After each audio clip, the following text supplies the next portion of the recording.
What's happening, everybody?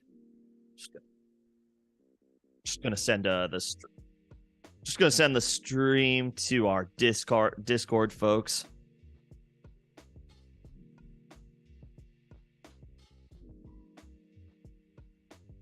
But yeah, it is championship week.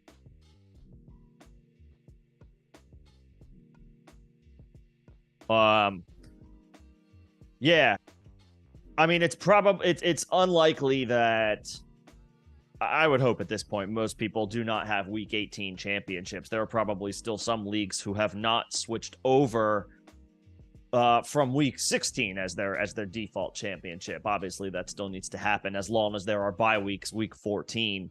But it should be championship week this week, despite a rough start injury-wise for a lot of teams. Derrick Henry resting for kicking it off with Thursday night. Derrick Henry resting in what amounted to a meaningless game for Tennessee. Therefore, they had no incentive to play guys on a short week when their season will be determined next week. So that hurt. On top of that, Tony Pollard missed for the Cowboys. Bad start to the week. And it's kind of only snowballed from there. DeAndre Hopkins is going to sit with the news that Colt McCoy is out due to, still showing concussion symptoms. Chris Olave is looking unlikely to play for New Orleans. Yeah.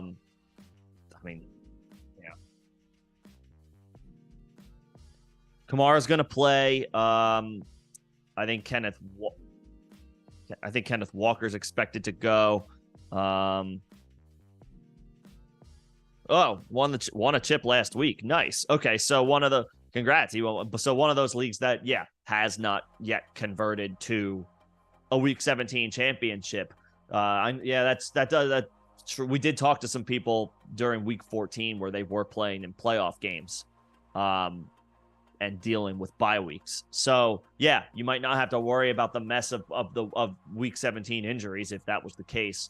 I prefer, that being said, still having my championship week or my league's championship week 17 when nobody's dealing with bye weeks in any playoff round.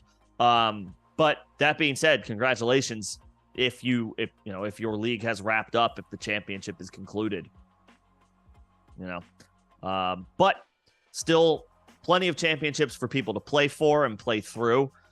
So that's what we're here for.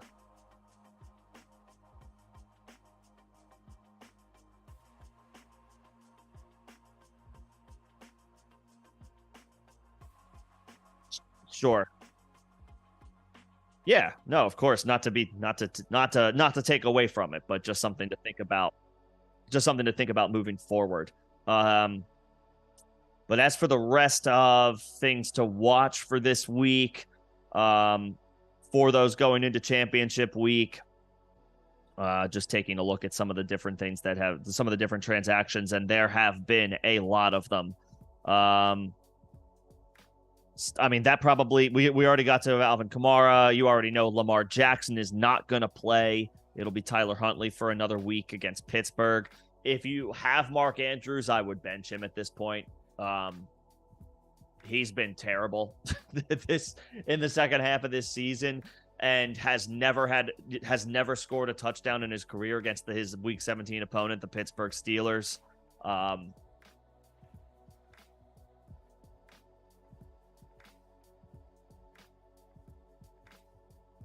Absolutely. Absolutely.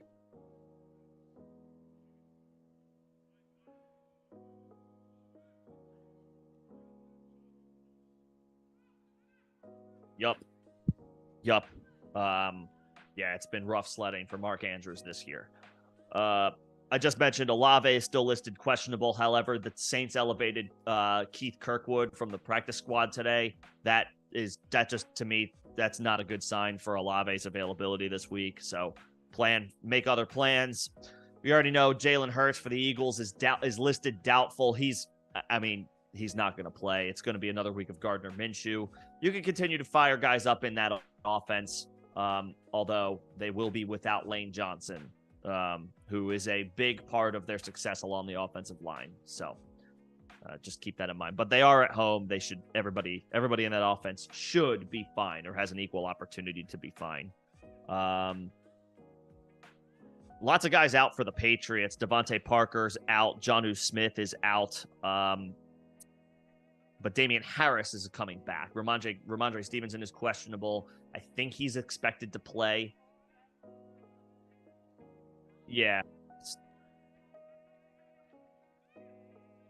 Last week he gave you a dud, but you probably have to go back to the well with him, even with Damian Harris returning, especially with Jonnu Smith being out, Devontae Parker out. Ramondre is used in the passing game as a bit of an extension of the running game anyway. So again, those have been those are dice you want to roll. That's something you want to bank on. It's been proven this year. So, and if Hunter Henry goes, I guess he's a little more viable. Yeah. Greg Dulcich has been placed on injured reserve, so his season is done. Jerry Jeudy's expected to go, though, for the Broncos. James Conner not listed on the injury report, so you're firing him up. There seems to be something going on with my camera. It's like ducking in and out. I'm not sure what my issue is. I'll keep an eye on that. Sorry about that. And then, Hopkins is out. Tyler Lockett's going to play. So is Kenneth Walker. Deebo Samuel is out for the 49ers. So George Kittle's prospects for another high-end tight end performance are good. He has been feasting with Deebo out of the lineup. I guess you can expect that. You kind of can almost expect that to continue, especially against Vegas, who will be starting Jarrett Stidham at quarterback to finish the season off.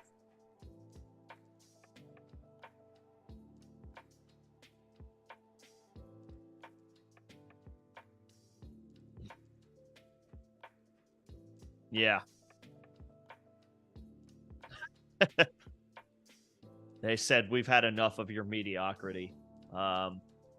So that is that for that's that for Derek Carr in Vegas. Most likely, you got to think he's going to have a number of suitors in the offseason. We'll see where he lands if he wants to play somewhere else. In seasons past, Carr has been on the record saying he'd rather retire than play for anybody else. We'll see if that mantra holds true now that the Raiders no longer want him and he still has presumably years left to play. Whether a team determines that they want to move forward with Derek Carr is another conversation entirely.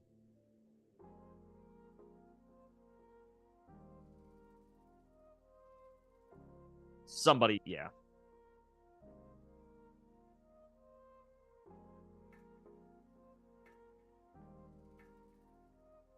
They love doing that. Yeah. Yeah, he'll have a job if he wants one. So it'll just.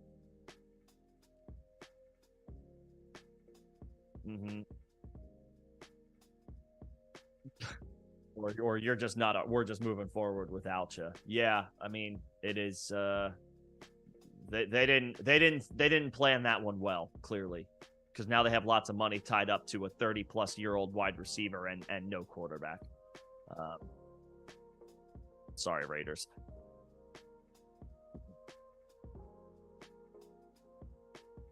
They did lock him up. I don't remember the contract. But they gave him a contract extension this past offseason. 3 years, $51 million. I mean, he's already 30. So, yeah. They basically went all in for this short window of time for these next couple of seasons.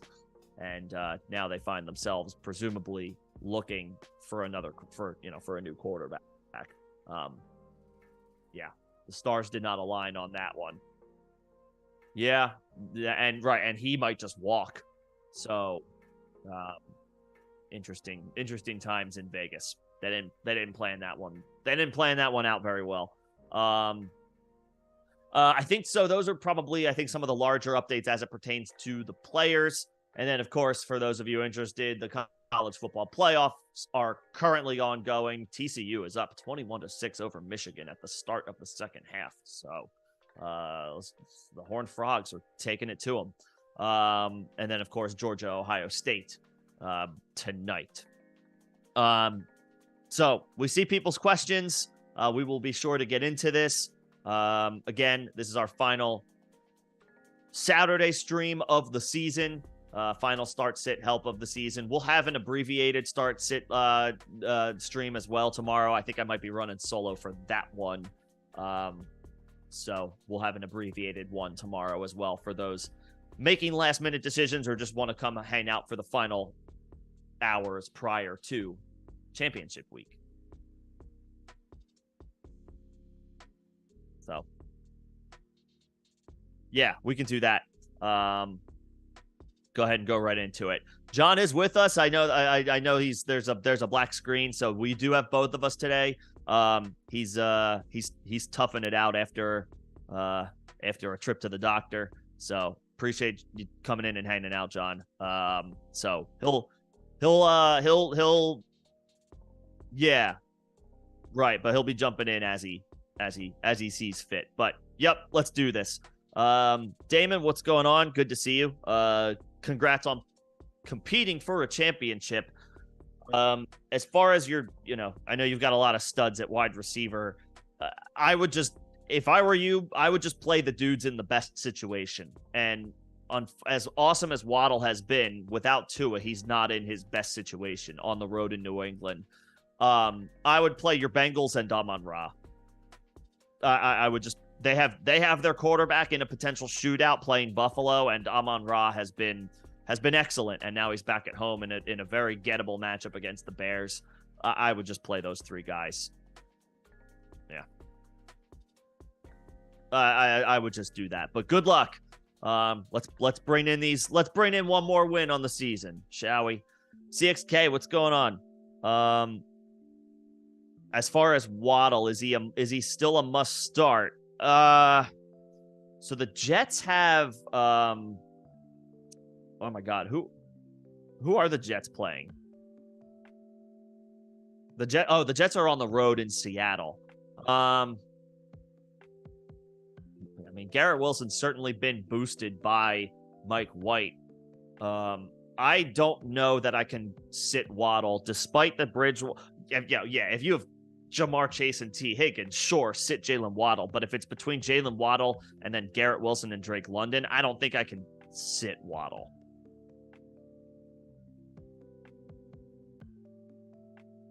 Right. Yeah, he did that last week. He basically got 15 points pretty much right out the chute. Waddle's been spectacular for the playoffs. I think when those are your options, you have to play Waddle and hope for the best. But if you can play Wilson or London, the Falcons have Arizona at home, so they get to play in the Dome. Wilson, meanwhile, goes on the road to Seattle in a tougher matchup against the Seahawks. I might actually play London. He's been coming on pretty strong in recent weeks and has been since Kyle Pitts went down for the season, London has actually been kind of decent. Right, with Ritter. Yeah, the combination of Kyle Pitts being on injured reserve and Desmond Ritter being inserted into the lineup has been pretty damn good for London. 9 targets last week, 11 targets the week before, and then they had the week 4. They were one of the teams with a week 14 bye, but then week 13, 12 targets. That was with Mariota, for the record, those 12 targets. But I mean, 20 targets the past 2 weeks combined for London in a beatable matchup at home in the Dome. I think I would probably go London, but Waddle, then London, then Wilson. It's not a significant difference between London and Wilson. Wilson's been excellent with Mike White, but it is a bit of a tougher matchup. So I would go in that order. As far as Najee versus Swift, probably Swift. He's at home against the Bears. I mean, I know it's been pulling teeth with DeAndre Swift, and last week he only had 5 touches. But at home against the Bears, I think that's upside I want to rock with, as opposed to Najee having to go on the road in Baltimore and try to squeeze out a floor play. I guess to that point, Najee is your floor play and Swift is your kind of your all or nothing play, CXK. Swift is the ceiling play, Najee's the floor play.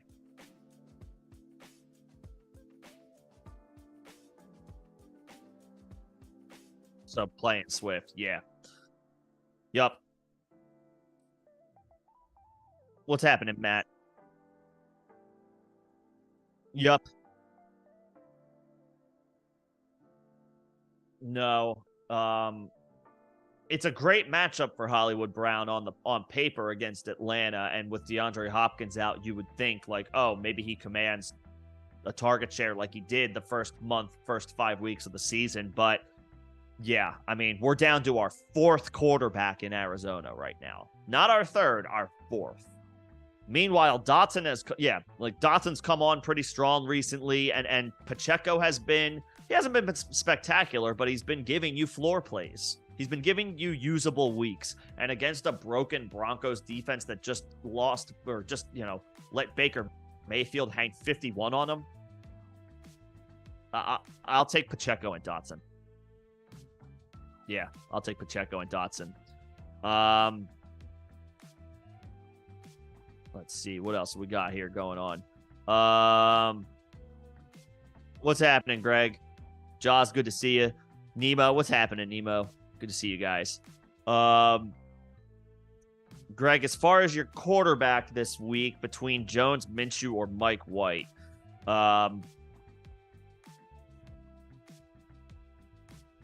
it's between Daniel Jones and Minshew for me. And if you're thinking Minshew, if your gut is saying Minshew, then go Minshew. He should be fine. He did perfect. He was perfectly fine. He had 3 turnovers. That's not great, but the numbers were there at the end of the day for him against Dallas last week. 300 plus passing yards, 2 passing scores, and he ran for 1. The Saints at home. The Giants have the Colts at home, so that's a really good matchup as well. Indianapolis and Denver and Vegas, I guess, are those 3 teams where they're dead as dead could be. And when you're a dead team coming into the season with the expectations that those 3 teams had, like, the chances of them just kind of laying over and dying is, like, to me, seems higher. Because they're deflated.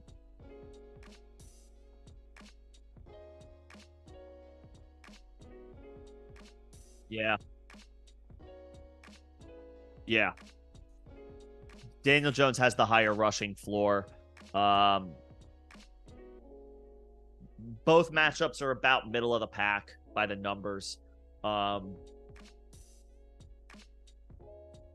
Minshew would be fine, but I might actually lean Daniel Jones. If your gut says Minshew, then I don't have a problem with that, but I would probably slightly lean Daniel Jones because of the rushing upside.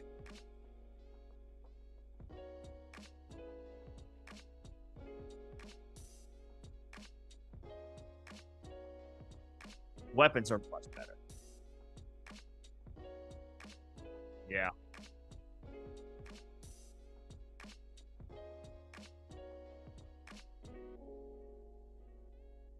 And he'll run. Yeah, and he'll run.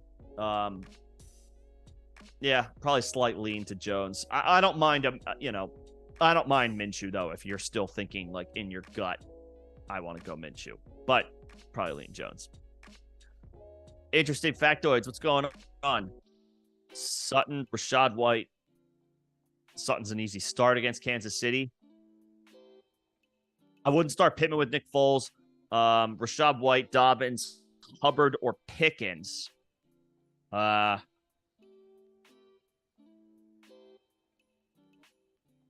he had a decent day.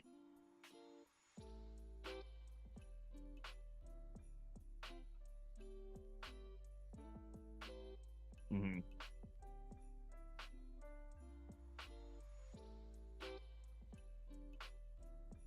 Pickens.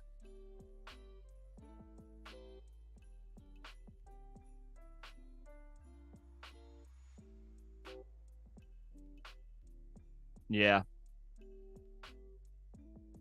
Pickens has 50 yards receiving or more in his last 3 contests, although it is only on 10 total catches in those 3 games, and 1 score, which was last week. I mean, in full PPR, he's giving you a floor of 7 points.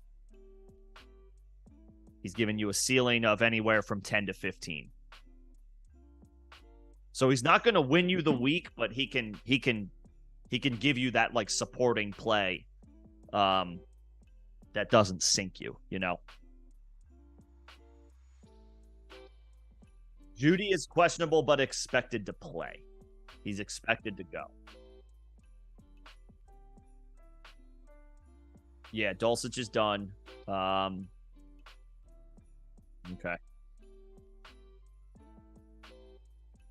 Let me see on Sutton. Did he play? Did he play last week? He did.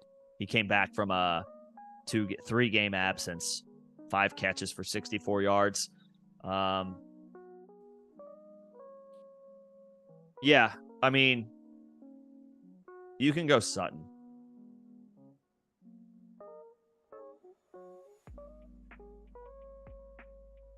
You can go Sutton. Last week, I'm just Rashad on Sunday Night Football against Arizona.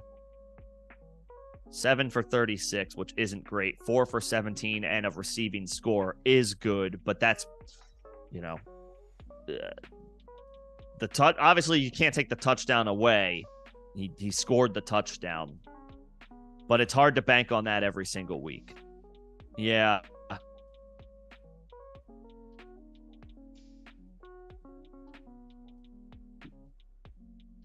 I suppose so, for better or worse.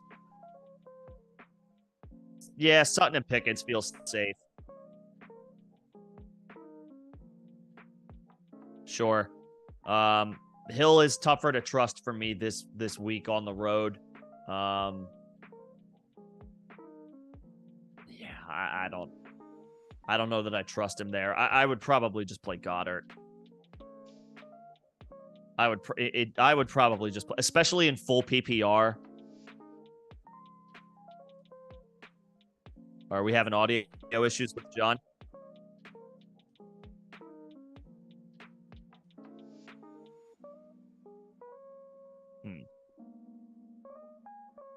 Yeah, John, he is here. He's having he's a little quieter than usual today. He's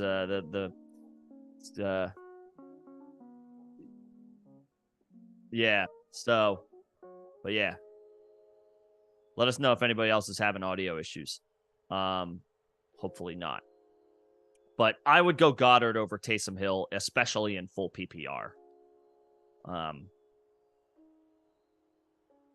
Hill's not the traditional tight end that Goddard is, and therefore gets, like, buoyed by those receptions.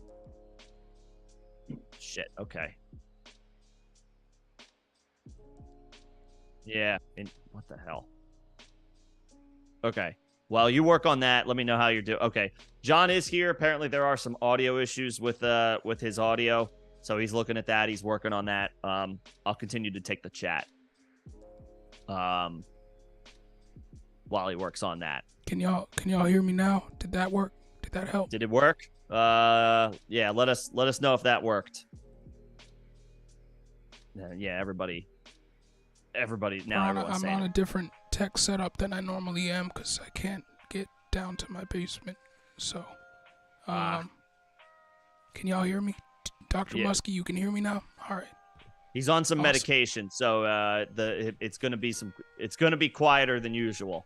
Hopefully it works now. There it is. Now. Sorry, y'all. Cool. I'd hate to go 30 minutes into a stream without my audio working. Damn. What's happening, y'all? All right, that's too bad. But he is here. He is here. He is here for moral support and for chiming in when he's feeling up to it, despite the meds. Yeah, thanks y'all for pointing that out. Appreciate it. Sorry about that, everybody. Yep. Okay, so for the first 30 minutes, they thought I was like talking to yourself. I was talking to a ghost person. All right. If anybody needs any clarity on the conversation that we had, let us know. We can re-talk through anything. But I think we got our answers through. But let us know. As far as Richie, I say Goddard over Hill. I say Sutton and Pickens is fine. And then as far as Richie James, I mean, is this guy? Are you potentially looking at him as a flex option? It's a desperation. I mean, he should be fine. Desperation flex, but they're technically worse options. I mean, 8 for 90, 4 for 42, 7 for 61. He's got 3 touchdowns dating back to week 11. So yeah, I mean, he's pretty much he's a starter at this point. So could be worse. Fewer dart throws, worse dart throws than Richie James. There are worse dart throws than that. But he is a dart factoids. Throw. I said Sutton and Pickens too. Sutton is in a better spot because there's no Greg Dulcich taking away 8 targets a game, and Pickens isn't who you would really want in a PPR format, but he has been getting it done on minimal targets. So. Mm-hmm. He has a floor, and in the event that he gets a few more targets than usual, Pickens is the play there for me. There you go. Now E11 has Kamara penciled in as your RB2. I mean, I can't bring myself to sit him for those options. Nope. I can't do it. I know. I know it's like. He wasn't practicing this week matchup, but I mean, he's been getting volume. He's still getting volume. He had 22 touches last week. He had 23 the week before. Only 14 in week 13. But I mean, he's got over 40 touches his past 2 weeks combined. There's no reason they shouldn't keep going to him. You got to play Kamara. If those are your options, you just have to play Kamara. Of course, as long as he suits up. But he's expected to suit up. He's expected to play. So, yeah. You got to go with him. And, I mean, I know Tyler Algier has been really good and Dobbins has been really good, Damon, but same. You got to go with Kamara.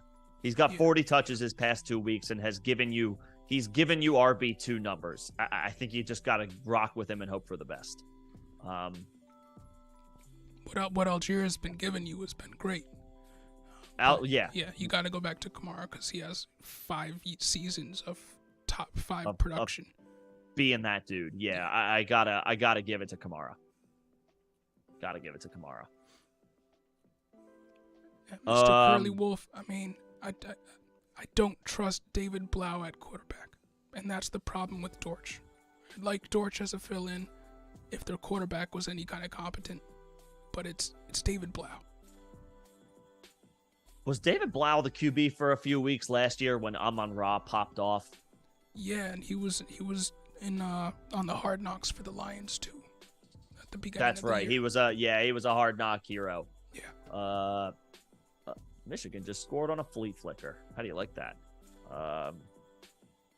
We got a ball game. As far as Dortch, I mean, I guess from the perspective of what Amon-Ra did last year, he's not a lost cause this week. No DeAndre Hopkins, obviously no Rondale Moore. I mean, he's going to start. He's going to get every opportunity. I would say he's a boom bust wide receiver 3 this week. But if you have somebody like Richie James, like interesting, I would probably go Richie. Richie. I would go Richie James. I mean, I would probably go Richie. Right. Yeah, but Dortch is not a lost cause. If we learned anything from David Blau last year, is it he if he's got a competent slot receiver, he'll throw to him. Yeah, but Amon-Ra versus Greg I Dortch, know. there's a very big. I know. I know. Amon-Ra's in a class. Is a whole other weight class, but yeah, I mean, I think he's a fine boom bust wide receiver 3. Yep. Yeah. What's happening, Mike? What's going on, Mike? What's happening? When did you become the GOAT? I mean, don't get me wrong, I like you enough, but when did you become the GOAT? But hey, congratulations, I guess. That's pretty cool.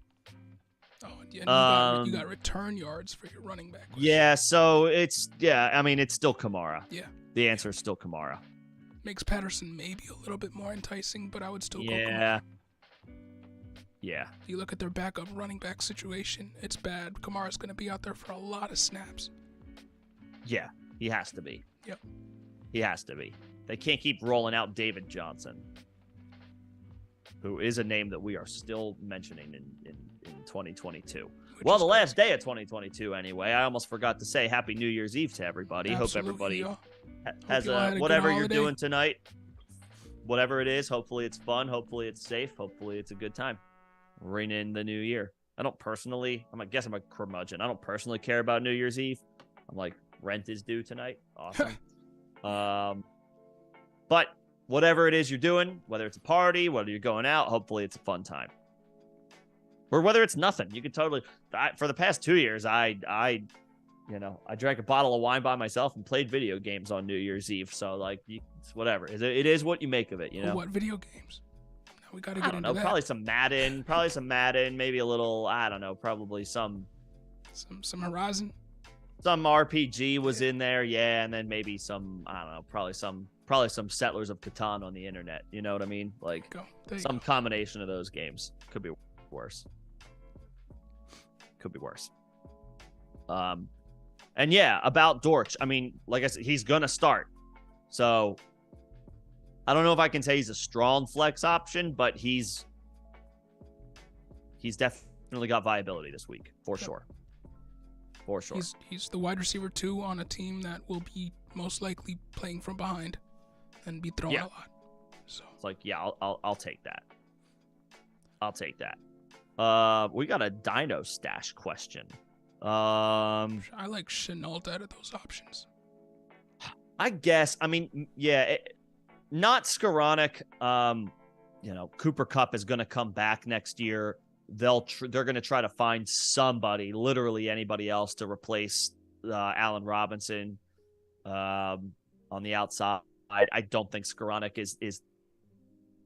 is a candidate for that role. He's a candidate to remain a role player, but not a starter, I would think. Mims has started making plays here and there this season, but it's a crowded wide receiver room. I don't think the Jets are going to give up on Elijah Moore just yet. Obviously, Garrett Wilson, I think, is the number one in that offense moving forward. Is Corey Davis's contract up? Yeah, it might be. It is. Yeah. Okay, so he might not be coming back, but they're not going to go into the season with Garrett Wilson, Elijah Moore, and Denzel Mims as their wide receiver trio. They'll add to that in some way. The Panthers, of course, need to do that, and the Texans need to do that as well. But both of those teams have, they have high picks that need to be they have high capital that need to be invested in quarterbacks. So I mean, the reason I like Chenault is because he reminds me of a Curtis Samuel type. Yeah. And if he gets utilized in that manner and finally gets unlocked and that he has a decent quarterback, because if you really look, has he ever had a decent quarterback? I don't think so. He had Trevor Lawrence as a rookie but that doesn't really count. Crappy situation. You're looking for like a 5 to 6 game stretch where he can operate like a Curtis Samuel down the road. I don't think for any of these guys you're looking at a guy that can really blow up. But I think Chenault's the guy that can give you 6 weeks of wide receiver 2 production if he's being used in the manner that he should be used. I don't see that from anybody else. Didn't he had like a 60 was it like a 55 or 60 catch season back-to-back seasons first two years? This year was kind of a transition year for him, getting traded right before the season, and like you said, going through just a bad Panthers offense. No, it's snaps. Where's the yards? Not too bad. He has back-to-back 600-yard seasons to start off his career. Yeah, I like him as the stash. Yeah, I don't hate it. Amari Rodgers is interesting because he landed with Houston, and Houston's going to end up with whoever they want between Stroud and Bryce Young. So every receiver in there gets a boost. But they are also going to look to add to their receiver room as well. Yeah. It's possible they move on from Brandon Cooks in the offseason in the form of a trade. And,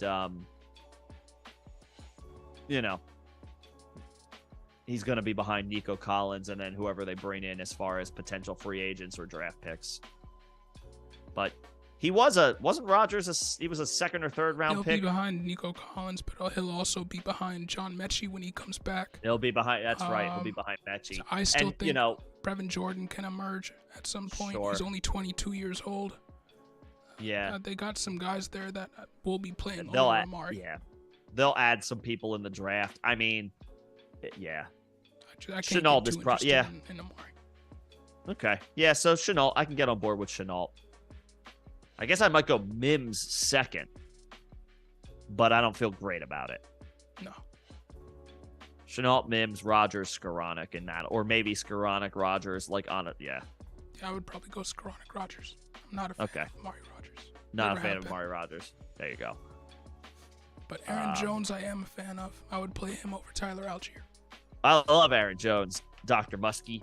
Algier's been awesome, and Aaron Jones has been kind of blah the past couple of weeks, but or not the past couple of weeks. He had a really good game week 15, 17 for 90, 4 for 36 and a touchdown. Last week was a bad week for him. I got to go back to the well with my guy. I got to go back to the well with Aaron Jones, who has been he's had another great season. One of probably the quietest low-end RB1 seasons of all time. Aaron Jones is that dude. He's just rock solid. He gets it done consistently as the top option in that offense, and they're at home against Minnesota in a revenge game after the Vikings beat them week 1 of the season. The Packers season is pretty much like it's on life support. But them getting a win last week in Miami keeps it alive. Like, they're playing for something. Not that Algier, and Algier's playing for something too on a personal level because he's a 5th-round rookie still, wanting to feel like he proves he belongs and deserves that starting spot long term. But Aaron Jones is that guy on a team that's still competing for the playoffs. I want to play Aaron Jones, who is off the injury report, by the way. Give me Aaron Jones at home. And I think I want to play Brock Purdy over Deshaun Watson. I definitely do. I do want to play. The early returns on Deshaun Watson are a little concerning. And yes, he is, getting reacclimated, having not played for 2 years essentially. But the early returns are a little concerning. They have not, the proof is he's got a ceiling of 1 passing touchdown. Right, or maybe 1 total touchdown. Yeah. It has not been good so far for Deshaun Watson. The next season's going to be a really telling one for him and the Browns. But this has not been what we were hoping to see within the first few games of his return. Now, he did enter a situation where the Cleveland Browns were pretty much already out of the playoff race by the time he returned. But he has not elevated that offense either. So this offseason and going into the 2023 season will be huge, enormous ones with enormous implications one way or the other for Deshaun Watson and the Cleveland Browns. But Jacoby that being Brissett said, has looked better than Deshaun Watson. If they were really trying to win games, they put Jacoby Brissett back in. Yeah, it hasn't been very good. Not yet, anyway. I would play Purdy against Vegas. I would play Purdy against Vegas. What are your thoughts on Miles Sanders this week? I mean, you're hoping he's bad. I guess you must be going against him. I mean, he's off the injury report.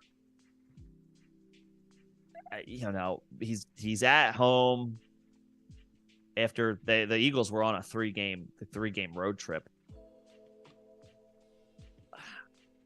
Sanders has scored double-digit fantasy points at home in every game but one this season. So you just got to hope that he hovers around 10 points. You got to hope he hovers around 10 points. The concern there is, from your perspective, if you're rooting against him, is that the Saints are not a very good team. The Eagles should, obviously it's the NFL, any given Sunday, right? But the Eagles should handle their business at home this weekend, which would mean that Sanders gets usage. And the Saints are allowing 4.5 yards per carry on average to opposing running backs, so we should have a decent day. It's not good for you, but you should have a pretty decent day. You have to hope that he gets 10 to 12 fantasy points, and that's it. Anything more, if he gets to 15, then it is what it is. Quentin Johnson made a nice play, a big play for TCU. First rounder. First rounder. Cool. And first rounder in the NFL any kind of rookie draft you're in, and in the NFL too. First rounder in the NFL draft. Yup. Quentin Johnson. He's got the build. Like he's bigger body. He looks the part. Obviously, that's not going to tell the whole story, or that doesn't guarantee anything, but I'll just say he looks the part. Quentin Johnson, man. People are going to be drafting him next year. So yeah, Purdy over Watson. Thoughts? And then Miles Sanders, like, you're hoping for 10 to 12 points. Anything more than 15, you're rooting hard against that. But he's set up well. Should you bench Mike Stevenson this week for Christian Watson or Juju Smith-Schuster? I would not. I got to rock with a guy who has given me multiple RB1 weeks this year. And he's done that with Damian Harris in the lineup. He's done it with him out of the lineup. With Harris returning, might cap him a small amount, but Ramondre's the pass catching back in that offense. The 2 of the past 3 weeks have been bad, right? They've not been good. But on the whole, on the season, Ramondre has delivered for you. And he should catch more passes with the tight ends out. Yup. I don't know if Hunter Henry's expected to go. He's questionable, but Jonnu Smith is definitely out. Devontae Parker is definitely out. They're going to need somebody else to step up. Again, 2 of the past 3 weeks were rough. But prior to that, I mean, he's got a half PPR floor of 11 or 12 points. That's his floor for the most part. You got to play Stevenson. Yep. Got to play Stevenson. And E11, for me, it's the Giants. For me, it's the Giants. I'm playing them because they're playing for something. They're playing for they're playing to clinch a playoff berth. They're playing a dead Indianapolis team that can't wait to hit the golf course this offseason. They're just playing out the string. The Colts are down to my boy Nicky Franchise Foles at quarterback. Who looked horrible last week. He was horrible. Speaking of horrible, J.J. McCarthy from Michigan. Did he just throw his second pick six of the game? I think he did. He did. Boy, that's not good. There might have been a hold on the receiver, but oof, that's not a good throw. CCU just kind of gave themselves a nice little cushion in the semifinal. Anyway, I want to play the Giants against Nick Foles. That terrible offensive line. I mean, it's down. There's no running back that. Sorry, Zach Moss and Deion Jackson, but those guys don't strike fear into a defensive coordinator. You're down to Indianapolis is down to Michael Pittman and some musical chairs on offense. It's bad. And with the Giants playing for something at home, looking to clinch a playoff berth, this is a scenario where I absolutely want to fire them up. I hear you about the Denver Broncos, and I know hindsight is 2020 when I say something like this, but you got to be careful when I know the Broncos defense is a good unit, but when the team collectively is playing for nothing and the offense is so bad the way Denver's is, you have to, as a defense, you pretty much have to be flawless. And it's kind of hard to ask a defense who was, they had to trade away Bradley Chubb on a 4-10 team to be flawless on the road, no less. It's different. This is a different situation. Giants at home looking to clinch a playoff berth against a dead team. Yeah, I'm firing up the Giants. Yep. Firing up the Giants everywhere. If the Giants are available on your waiver wire and you've been streaming this year, pick them up and play them. Yep. Pick them up and play them. And Mr. Curley, we feel the same way about Deshaun Watson. Maybe next year. Yeah. Yup. I mean, look. I mean, off the field stuff aside, that is, that's your personal prerogative, whether you want to look to play Deshaun Watson or not, or have him as an option or not. But from a fantasy perspective, it was not worth it this year in the slightest to stash him.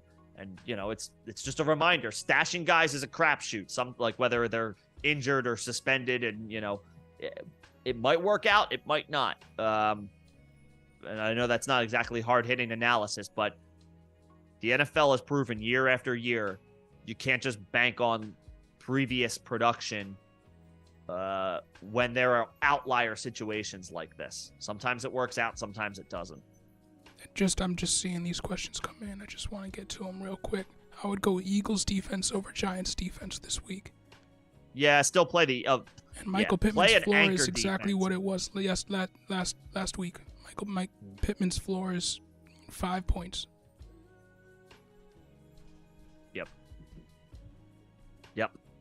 And I would, Greg Z, I would play Rodgers playing against Minnesota over Daniel Jones or Minshew. Over Jones? Yep. Rodgers was pretty average last week, but it is a very good matchup. He's gonna have to run it up. Really good matchup. He's gonna have to run up that score. And the problem is he hasn't gone over 20 fantasy points more. Like, Rodgers has gone over 20 fantasy points twice this year. Like, you're hoping for 17 or 18 points. Whereas, let me just see about Daniel Jones. I feel like you're hoping for the same thing from Daniel Jones. He just might have a little bit of a safer floor. Just because of the rushing. But, I mean, Jones has had a better season. There has been a couple. He has had a few. Like, his floor weeks have been worse, but I think we gotta divide Rodgers' season up with Christian Watson and without Christian Watson, because he has been a different quarterback over the past since Watson got involved. Yeah, and he's still not really cracking 20 fantasy points. I think in a matchup at home, I think I'm going Jones. All right. I think I'm still saying we're Jones. split there. But, Yeah, I think I'm still going Jones over Rodgers. so you're gonna have to go with your gut on that one, Greg. Yeah. Yeah, that's ultimately your call. For me, it's yes, Rodgers has been much better with the emergence of Christian Watson, but it still has not really translated into consistently good fantasy weeks for Rodgers himself. Whereas Jones has actually he's been more up and down, but the ups have been clearly better. Yeah.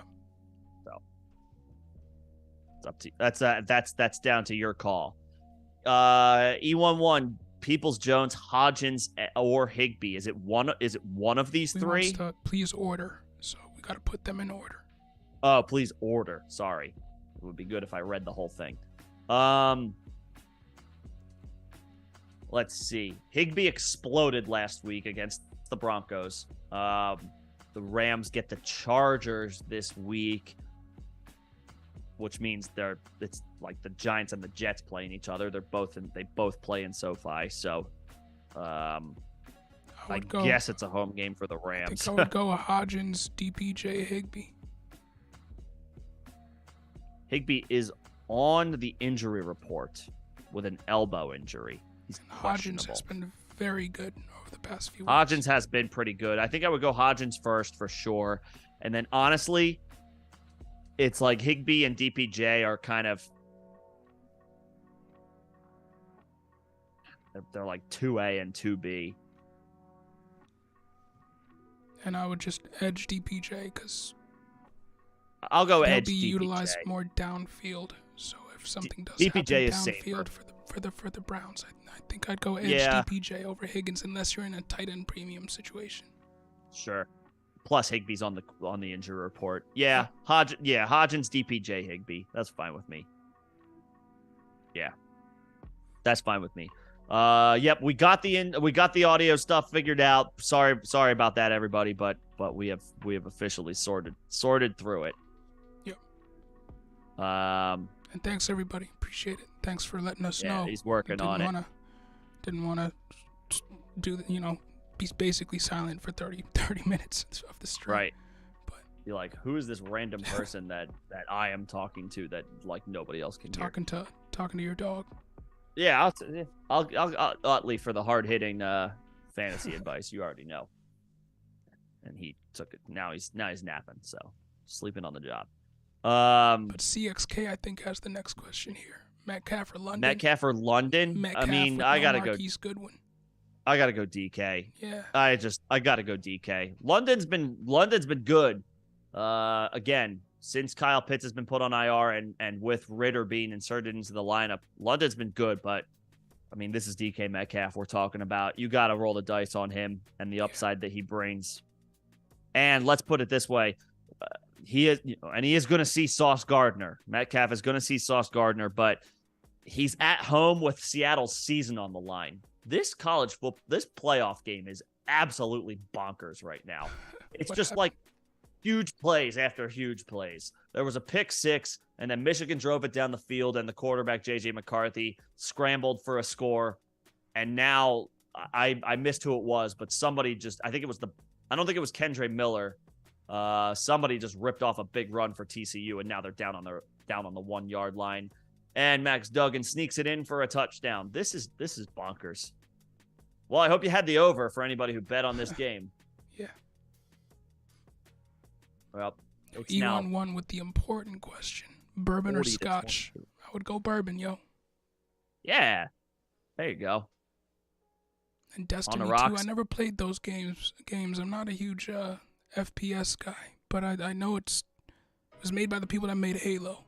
So I know it's got to be a good game. Right, and the Halo multiplayer was always fun. Yeah. That was always fun.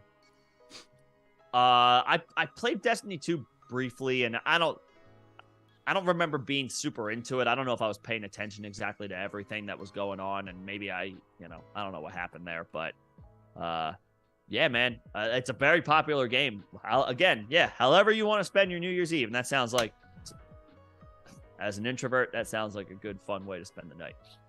Yes, sir. Yes, sir. I would totally do the same thing. I might do the same thing tonight. Bourbon. We'll see. Bourbon. Do it up. Yeah, a little bourbon. And Sounds pretty good KTR, to me. pick two. Those first two. Ayuk and Sutton. Yeah, I would go Ayuk and Sutton. Ayuk is elevated with Deebo Samuel out of the lineup. Has been perfectly fine despite the 49ers down to their third quarterback. He's been perfectly fine. Sutton came back and gave you a floor play last week in his first game back from a 3-game absence. Now he gets Kansas City. With no Greg Dulcich, taking away 8 targets a game. Yeah. I mean, it's dicey banking on players on a dead team like the Broncos, but I mean, you got to think they'll still, Sutton will play. Let's put it that way. Sutton will play. It's a good matchup. Randy, as far as the fear of Jacksonville sitting, they might. But if it's a they might tier break with who you're playing, you gotta play your Jags. Yeah. And here's the thing: if they're up big, that means somebody performed, multiple people delivered, maybe not huge days, but viable plays. Somebody's got to score in order for you to get up big in the first place, right? Yep. Like you got to play Travis Etienne. You got to play Christian Kirk. I mean, depending on your receiver options, you might have to play Zay Jones, and I mean that in a way of like you can trust him. It's not a good matchup by the numbers. Houston's secondary is actually, I think they're bottom 3 as far as fantasy points allowed to wide receivers, but I mean, Trevor Lawrence is playing great recently. They should be just fine moving the ball because of how well or how soft Houston's run defense is. I mean, if you're banking on guys like ETN, Christian Kirk, or even Trevor Lawrence, I think you just got to keep those guys into your lineup regardless of what happens. Yeah, or what could happen. I think so. So, yep. We got another quarterback question here between Brady or Minshew. They'd probably be right back to back in my rankings. Yeah. Half a point for a completion. That might give Brady a boost, honestly. Isn't he leading the league in He's doing that throwing dropbacks? 50 times a game thing. He is very close to last year's totals in terms of how many throws he's attempted. And last year he broke records doing that. He has 2 games here to get from 671 attempts to 719, and he could do that in 1 game.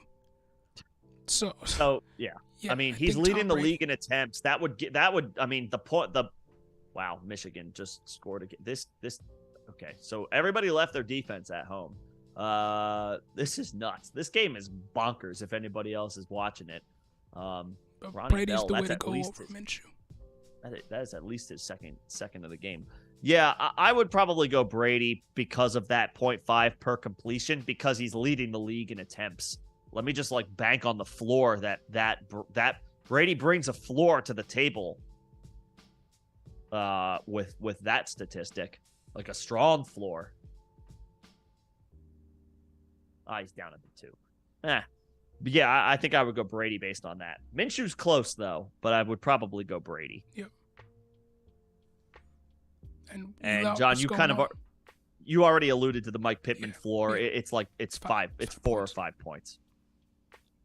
Encouraging that he still got 7 targets last week, but I don't want to be playing him this week. Yeah, it's a tough spot with Nick Foles. Terrible offensive line play. It's just, I don't like the situation Pittman's in this week. In terms of Elout's flex question here. What's up, Elout? Marquise Brown, Rashad White, or Christian Watson over Algier in the flex? Man. If it's in a PPR format, it's enticing. Then Shark. Yeah. If it's PPR, then Chark. If it's not, then I would keep Algier in there. He has been really good.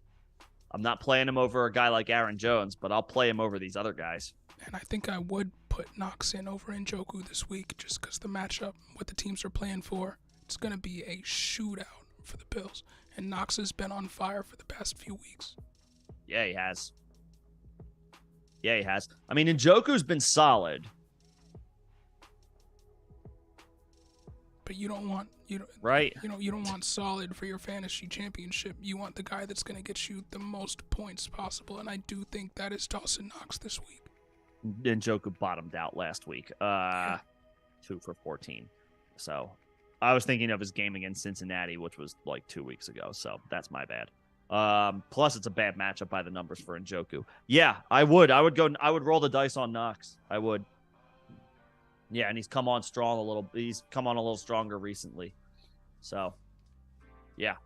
What's going on, Max Fire? What's going on, Fortune? What's happening, Max? Happy New Year. What's happening, Fortune? Happy New Year. Question. Congratulations on the championship. Yeah, congrats on being in there. Yes, sir.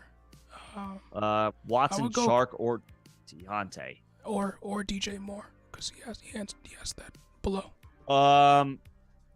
So Moore's on the road and has a tough match. Or no, sorry, they're not. Oh yeah, it is on the road. But it's not as. Why was I thinking they were playing Seattle? They played Seattle like 3 weeks ago. Yeah, I mean, again, Moore has been unlocked with Sam Darnold. He had a bad game against Seattle, who have been stingy against wide receivers this year in general. I think you got to go DJ Moore as one. Because the Panthers are going to be throwing. They're on the road in Tampa. And again, their season's on the line. They can still... The Carolina freaking Panthers, in the year of our Lord 2022, with Sam Darnold as their third quarterback on the season, can win the NFC South. I hate that division so much. I think I would play DJ Moore. And I think I go Christian Watson over Chark. And I know we said Christian Watson or Chark over Christian Watson for the other question above. For Elap's question, I'm switching and going Watson over Chark. Just going Watson. Better quarterback is basically almost an automatic touchdown play almost every week with the chance to get more than one. And it's going to be a matchup where the Packers are going to need to open it up downfield against the Vikings to keep up with the Vikings. Matchup. I would go Christian Watson over DJ Chark. But Chark has been pretty solid at home. He has, but Christian Watson's outside of 1 week. He's past 2 weeks were floor games for him, like 6 for 49 and 4 for 40 or something like that. Past 2 weeks were floor games for Watson. But yeah, but going against the Vikings, this is they're giving up top 3 production to opposing wide receivers. Yeah, I'm going Christian Watson and DJ Moore, if I were you.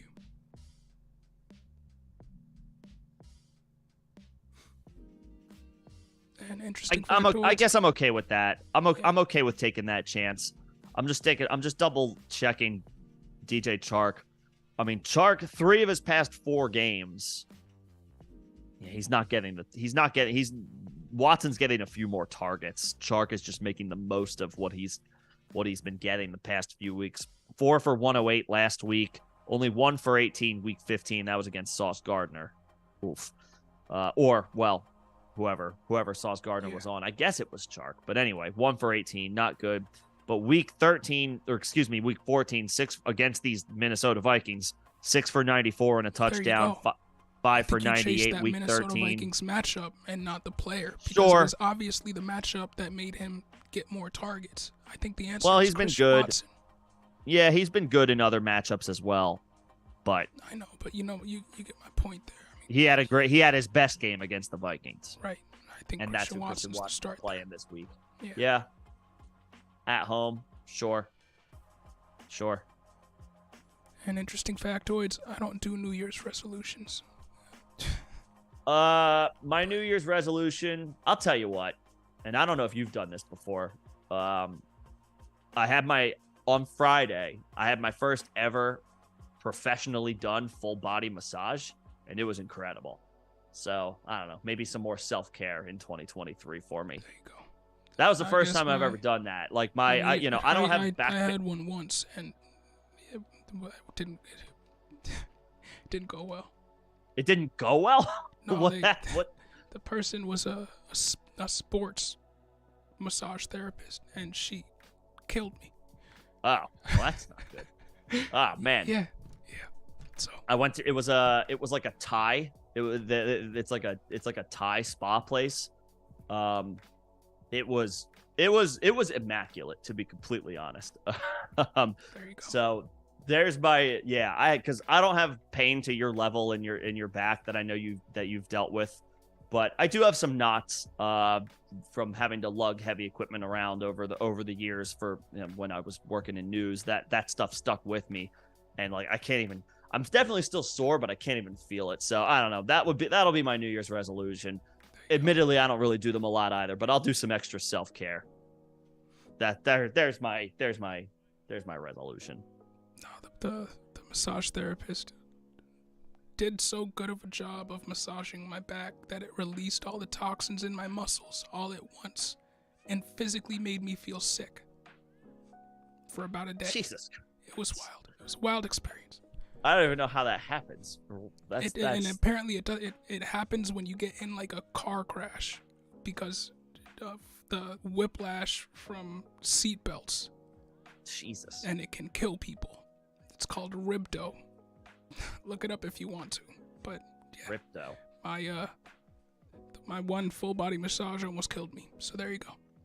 So I guess you're not going back there. No. Well, all right. We'll try to find you a better one. But maybe Cortland Sutton needs a full body massage with that hamstring. So, there you go. But it doesn't worry me. There you go.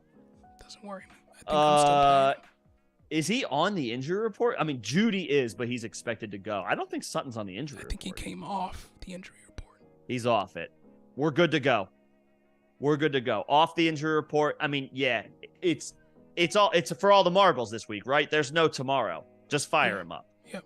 Just fire him up, And I hear you about the T. Higgins thing. I do understand that.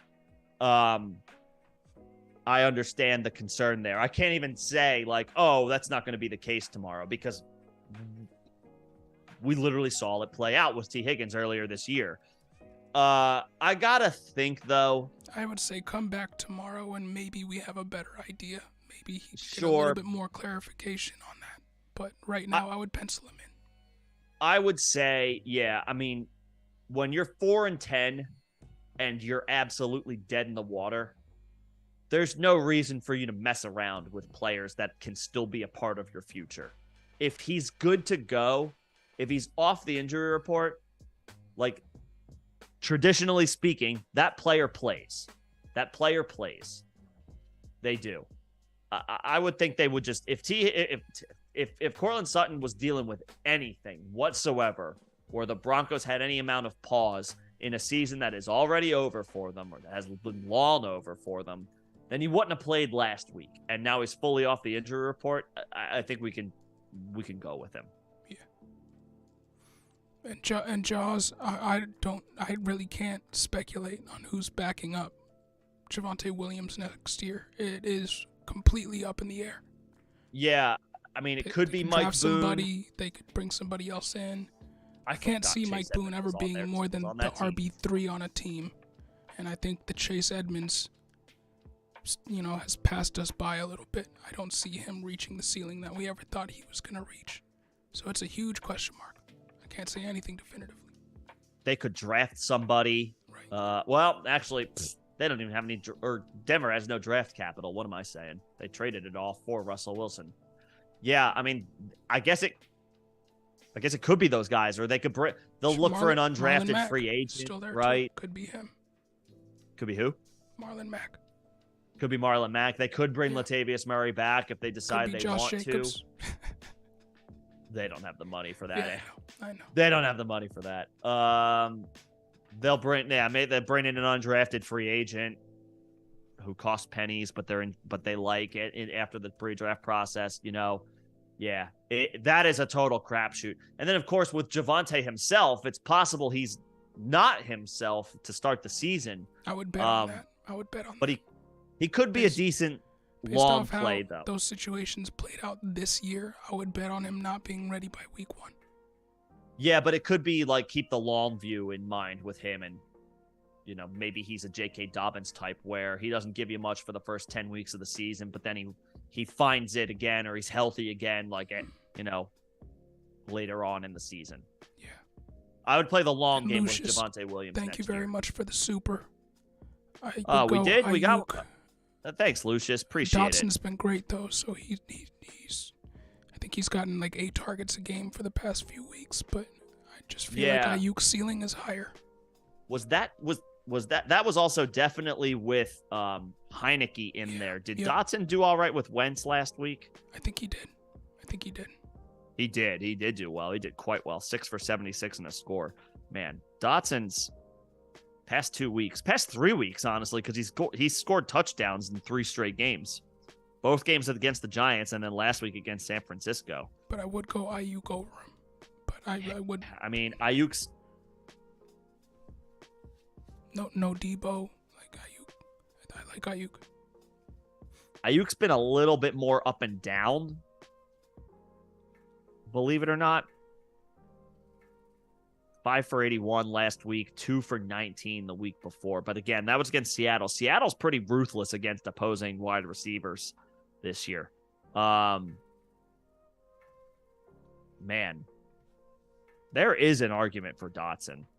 As much as I like Ayuk, there is an argument for Dotson. It's a tougher matchup, though, for Dotson by far. Yeah. Ayuk is a bit more all or nothing, but against Vegas, I think it's more of an all play than a nothing play.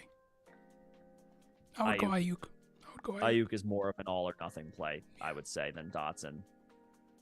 I would go Ayuk, though. Yeah. Yeah, it's a bit all or nothing, but if you want to swing for the fences championship week, then Ayuk is the play. And fortunately, I would absolutely go Lawrence over Goff. Goff has been great, very good, but Lawrence has been great. I think it's kind of a no-brainer. Just go with Lawrence. Lawrence is on the road, right, against Houston. Goff is at home against the Bears. I think it's a better matchup for Goff.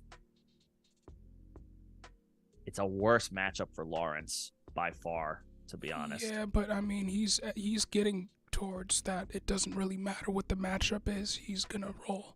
I mean, the past few weeks, his ceiling is 18 fantasy points.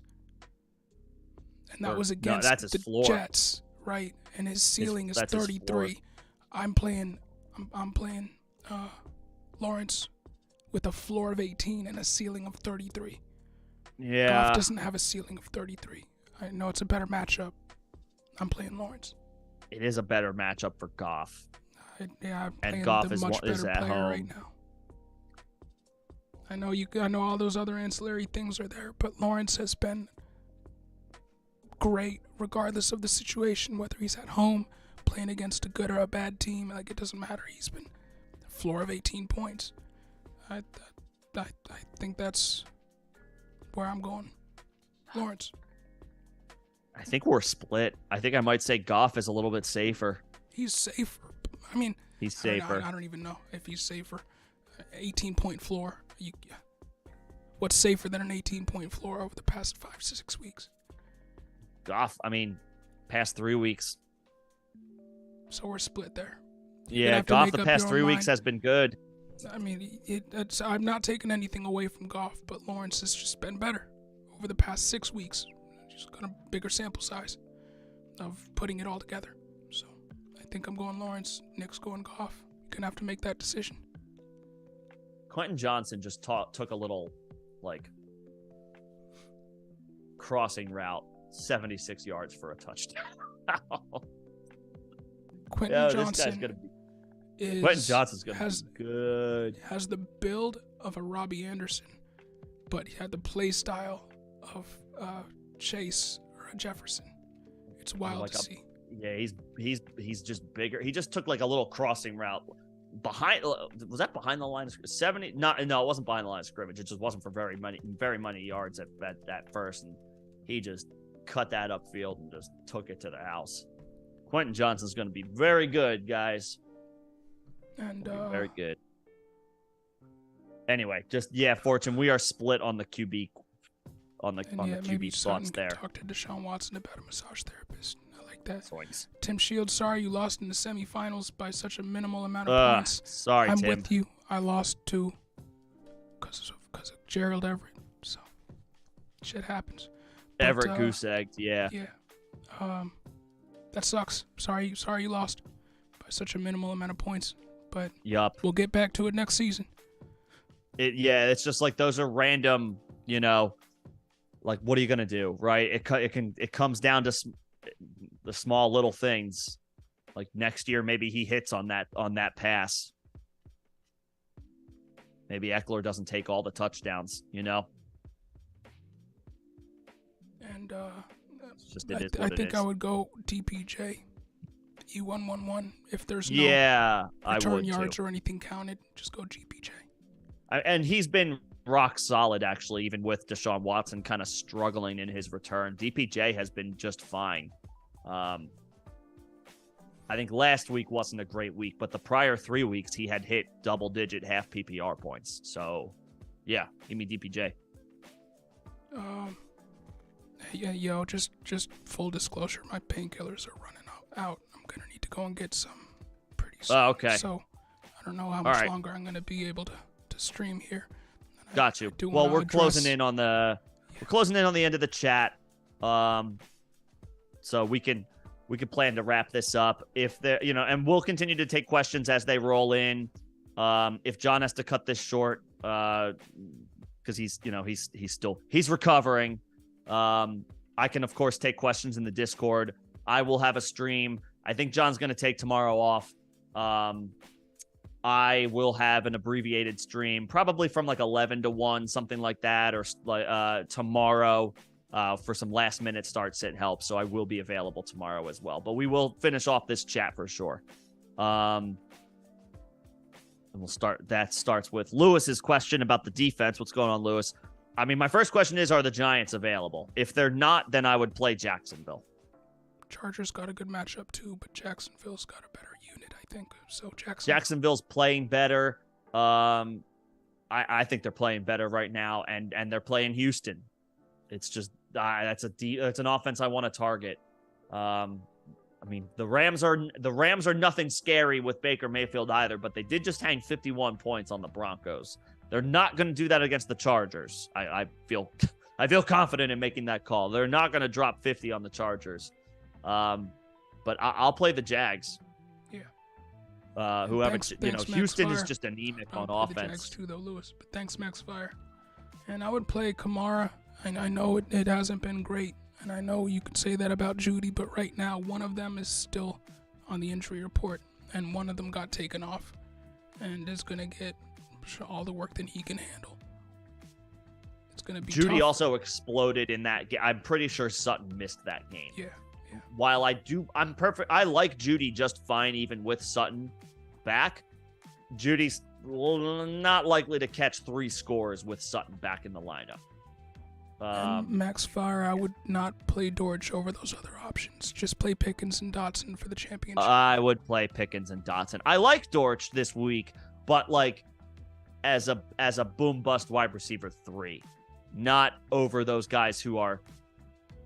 Pickens and Dotson are Pickens is about as safe as it gets for young players, and Dotson's come on strong the past 3 weeks.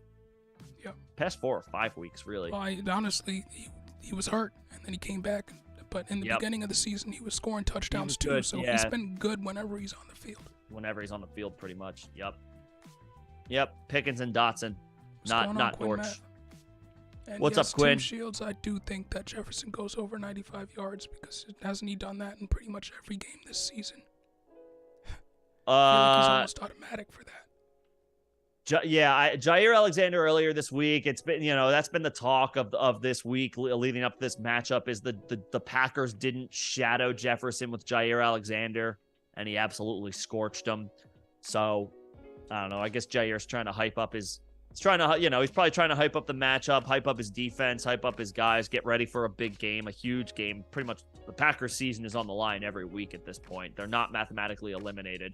But it's, it's crunch time for them. So I guess he's, I don't know, just trying to hype him up, I guess. But I would not bet against Justin Jefferson.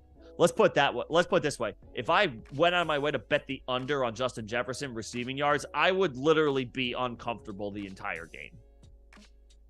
Like, that is not something I want to bet on. And as far as those quarterbacks, the other options are good, man. And I know Herbert hasn't been what we wanted from a fantasy quarterback this year, but I think you go back to Herbert over those other options. We have to. We got to go back to Herbert. Yeah, I like those other options. He's no longer, the ribs are not an issue. I know he was bad the past 2 weeks, right? It wasn't even he wasn't good. He was bad the past 2 weeks, but he had just completed a stretch prior. 300 passing yards, but he's got 300 passing yards 3 straight weeks from weeks 13 to 15. It just hasn't come in the form of touchdowns. But he does have his full complement of weapons, and I think it's a matter of time. I would go Herbert over those other guys. And Quinn, I gotta go Herbert. You better be joking with that question. But I would go Knox over Njoku this week. That's a fair question. We talked about that earlier, but I would go Knox over Njoku. Yeah, I would go Knox. He's attached to Allen. It's a potential shootout against Cincinnati. Shootout, dude. It is gonna be a shootout. It's gonna be a shootout, or it should be a shootout against Cincinnati. Njoku's had a couple of quiet weeks the past couple of weeks, and Knox has come on strong. I know that doesn't necessarily. When it comes to tight ends, trends are almost like you can almost just like kind of throw them out the window, because like half the time it's like you chase a trend when it comes to a tight end, and it's like they got one catch for 5 yards. With this trend here, we've seen Gabe Davis not be utilized downfield. We've seen Knox utilized a whole lot more. I think there actually is a trend there, because they were trying to figure things out mid-season, and they figured out that we should be utilizing Knox more, not Gabe Davis. So I would definitely go Knox over Njoku. I think so too. But there you go. And the modern dog. What's up, modern dog? Kirk out of those options. And I would go Brian. Yes, Kirk. Yeah, I would go Kirk. And you have Dylan, B-Rob, Najee, and Stevenson. What is the question here? Oh, is it just like, are any of these guys, could literally start anyone and Dotson? So Kirk and Dotson then. Yeah. Or, well, Kirk, these must be 2 separate questions, because you gotta play. But it's Pittman, Kirk, or Dortch. Also have A.J. Dillon and B-Rob, Najee, and Stevenson could literally start anyone and Dotson. I think it's one question. Stevenson and then Najee, then B-Rob.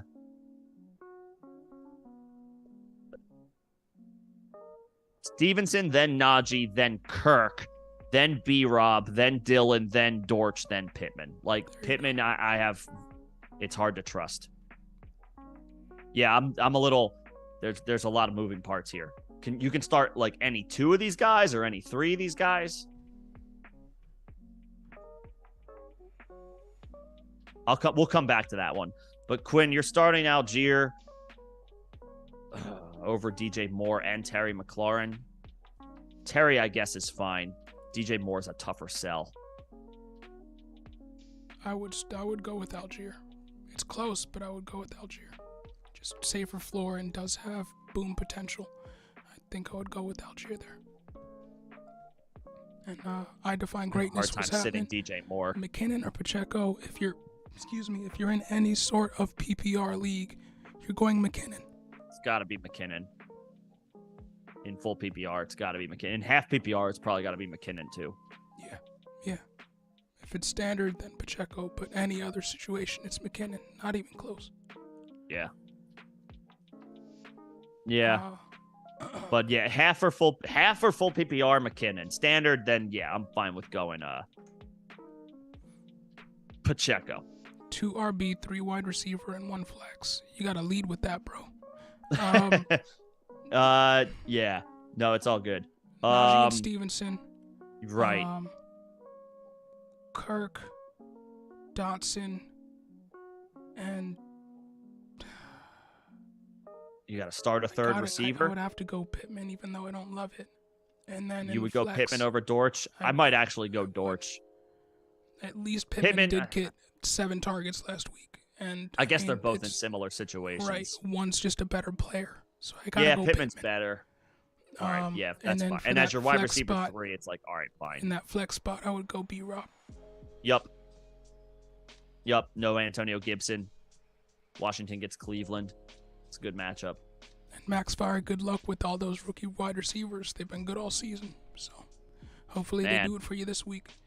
It's been a very good class, and it looks like it's going to be a good class again this year. You know, we got Quentin Johnson, we got Jordan Addison, we'll see what Jackson Smith and Jigba can do after an injury-riddled season. And Kayshon Boutte was originally thinking of going back to school, but he has officially declared for the 2023 draft, so he's in there as well. And I'm going Garrett Wilson over Pittman if you have Garrett Wilson too. That Seattle matchup has proven to be a very difficult one for opposing wide receivers. We've seen guys bottom out against them, but he's been really good.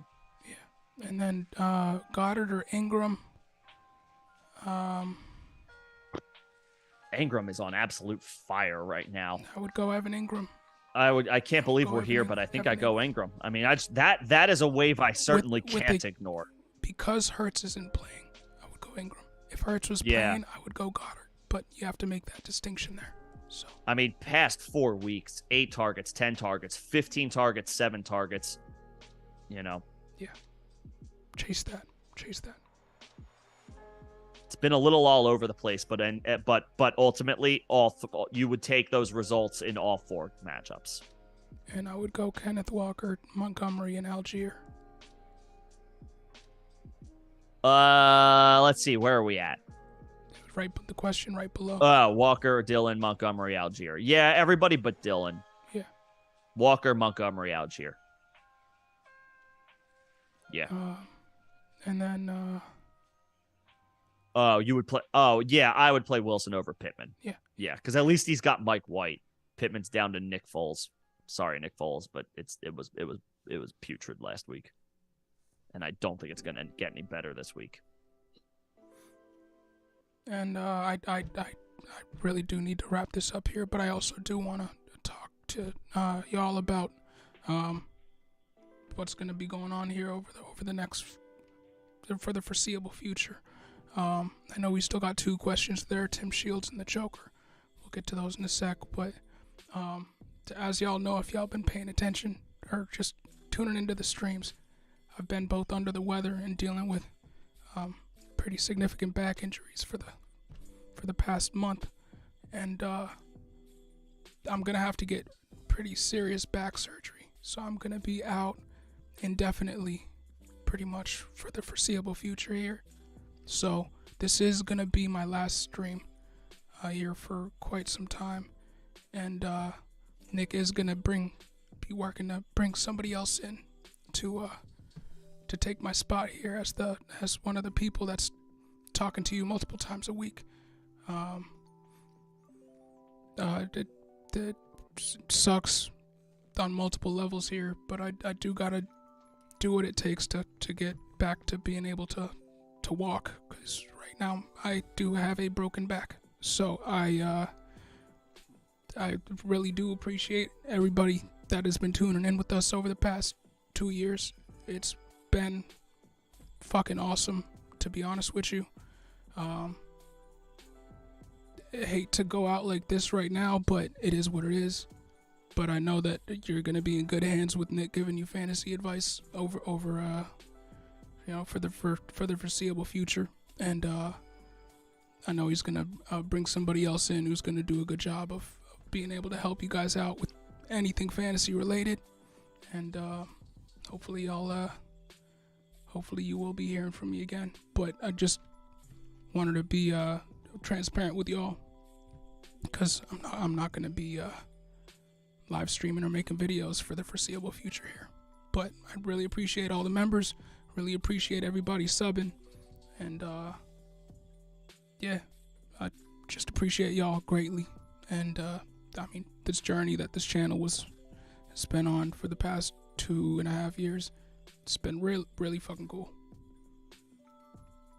Yeah, I mean, and I think I speak for everybody in here where, you know, we all appreciate you and what you've done and what you've brought to the channel. And, you know, obviously first and foremost, hopefully your health gets back to 100%, and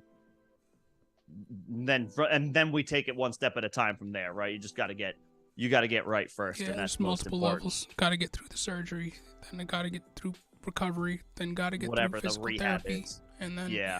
So multiple levels here, just taking it one day at a time. But yeah, just love everything that you know had to do with this channel, and I know you guys are in good hands moving forward. So thanks for everything. Yeah, and hopefully we can, you know, hopefully there's a point where you are able to feel like you're able to come back and do your thing. But that's not there's, you know, that is not at the forefront of priorities right now. So while John's on the mend, I don't intend on going anywhere. We obviously want to keep this operation going in some capacity. I don't know what that's going to look like in the short term, but we'll still plan to have live streams. Might take a break next week as the regular season winds down and the NFL playoffs start up. There might be a little bit of a regroup to figure out where we are moving forward in general, or how we are moving forward. But we'll be transparent with the channel, with the subs. Again, I'm not planning on, we're not shutting the channel down. This is not like a swan song in any type of way. No, we do intend to stick around, and I intend to be around for Dynasty stuff in the off season, and continue to produce content in some capacity. That remains the plan and the goal. But obviously, hopefully, recovery goes well. You obviously get back on your feet soon. And obviously hopefully you feel ready to come back and as soon as possible, but obviously the health comes first. Thanks for all the kind words in the chat, y'all. I really appreciate it. Yeah, of course. It's much everybody appreciated. That's in the championship, win that shit. Yeah. Go win, get yeah. it. Go get it. Go win the damn thing. John's probably got to duck out soon or shortly here. If you need to go take your time, man, you do what you got to do. I'll finish off the chat. And then again, I will be here. I'll be solo tomorrow. Might be an abbreviated start-sit stream, but for anybody with last-minute thoughts or questions, or if you just want to run anything by me that you know, maybe we ran through it tonight, but we didn't maybe get like a clear-cut definitive answer, or maybe you're not sold on what we said, I'll be available tomorrow prior to the 1 o'clock slate. And then again, we'll determine where we go from here in the coming days and weeks. But I assure you, the plan is that we are not going anywhere as a collective, as a unit, as a channel. But let's go ahead and wrap this conversation up, or this chat up. And again, if there are any last minute thoughts or questions or comments, you can of course hit the Discord. If you are not a part of the Discord, it is the second link in the description of this live stream. Evergreen invite. So appreciate that little opportunity for John to give an update on what's going on. Obviously, we wish all the best, man. Appreciate it, y'all. Yeah, we'll have updates along the way for sure. But wanted to make sure that you guys knew about this as well. Anyway, in the spirit of this channel and how we do business and how we do things, let's make sure we get to everybody's questions and comments before we wrap this up, as we kind of wind this down here a little bit. Tim, as far as your parlay, is that 10.5 rushing for Lenny and 11.5 rushing for Dylan? Those look like receiving. I think he clarified below Dylan. Oh, receiving. I see it. Yeah. You're drugged up and you do a better job reading things than I do, apparently. Got you. Yeah, no, I think it looks solid. I think all of those look very promising. I do. Joker, thanks for your patience, Joker. What's going on, Joker? In full PPR between Montgomery, Algier, Ramondre, Rashad White, and Donta, I would go. I like David Montgomery as a strong floor play, but I think I would go Ramondre and Algier. Cordell Patterson has, for the second year in a row, kind of petered out to end the season, and it's clear. And I think this year more than last year, the Falcons are maybe looking toward getting their young guys some experience and playing time. And as awesome as Cordell Patterson is, he does not factor into Atlanta's long-term plans. Therefore, Algier getting some extra run as the guy, as the starter. So I think I'll go him, and I think I'll go Ramondre Stevenson. I like David Montgomery, but we have to remember, even though the Lions got absolutely crushed and gashed on the ground last week, but for the most part this season, they've been good against the run. So let's take Ramondre and let's take Algier. Despite the questionable tag for Ramondre, he's been an RB1 for you. Let's go back to that well one more time, even with Harris back in the lineup. And I'll take Algier. He's on a solid run recently. Montgomery is enticing, but it's a bad matchup by the numbers. And for those tight ends, it's Hayden Hurst, easy, in a smash matchup now that he's healthy. Yeah, I mean, those other guys. The Bengals have their full complement of weapons, but I mean, in layman's terms, we expect lots of points to be scored on Monday night between the Bengals and the Bills. So I'll take my dart throws in that game for sure. So yeah, I'm fine with Hurst. I am totally fine with Hurst. Yeah. And again, thanks again, everybody, for the kind words. I really appreciate it. And go get those rings. Go get those championships. Go get it. Yeah. Go get those dubs. Sure, I'm sure John had a hand in, hopefully, not to take away from, but like, I will take all the credit if you win. You're taking all the credit for all of the lineup decisions, yes. as you should. But no, appreciate the kind words. We of course hope to have you back as soon as possible, putting out the elite content that you have regularly put out for the past couple of years, whether it's this or the recorded stuff, doing the deep dives on the young guys, the lesser known players has been your bread and butter, and has probably brought more than a few people to these streams as a result. So hopefully we have you back doing that sooner than later. Absolutely. But obviously health comes first. So yeah, you guys already know. Got a little extra hope. Not that you needed any more incentive, but let's get those wins tomorrow. Let's get those dubs tomorrow. And Tim, I think so that's attempts for Lenny, 10.5. So he needs 11. That's fine. 11 rushing attempts. Based on what Leonard Fournette did last week, I think that's a good bet. Yep. The Bucks are going to him again and again, and with their season on the line, got to imagine they'll do that again. So yeah, I actually like that parlay quite a bit, Tim. I think that one looks pretty good. Yeah, man. Hope you get that money. Yep. Hope everybody gets their money tomorrow. Let's go get those wins. We're at the end of the stream, and John needs to go rest. So we're gonna go let him do that. Obviously, hopefully you're here. You're back with us sooner than later, but health comes first. I will be here tomorrow. It might be more like an 11 a.m. start time, 11 a.m. Eastern start time, then 10 a.m. start time for me. Let y'all sleep in as well, since it is New Year's Day. But we'll have a stream for a couple hours prior to the slate tomorrow for any last minute questions or thoughts heading into championship week. But that's going to do it for us here.